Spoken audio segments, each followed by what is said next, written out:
Kaya kilalang-kilala mo yung mangmang, madaling magalit eh. Galit agad, nakasigaw agad, nakasinghal agad. Kung magsalita, walang pag-aalaala sa kapwa-tao kung masasaktan ng kapwa o hindi. Ganun ang mga mangmang. Pero yung nag-uunawa, sabi sa Biblia, siyang makupad sa pagkagalit, may dakilang pag-uunawa. Ngunit siyang madaling magalit, nagbubunyi ng kamangmangan. And tanong mo, paano mapapanatili yung kahinahunan? Matuto kang umibig, kapatid. Halimbawa, mahal ko ang isang tao. Kahit nagagalit na ako, hindi pa rin ako nagagalit, napipigil ko kasi mahal ko yung isang tao eh.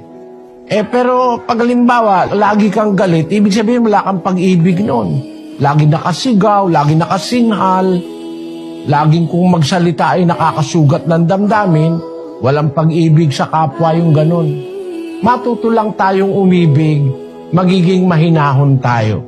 At ang pagiging mahinahon, kasama ron yung makupad sa pagkagalit. Yun ang sinasabi doon sa Santiago 1:19, basahin natin.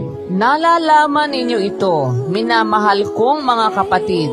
Ngunit magmaliksi ang bawat tao sa pakikinig, magmakupad sa pananalita, magmakupad sa pagkagalit. Magmakupad ka sa pagkagalit, magmakupad ka sa pananalita. Baka yung sasabihin mo, makakasakit ng damdamin ng iyong kapwa. Pero maging maliksi ka sa pakikinig ng salita ng Diyos.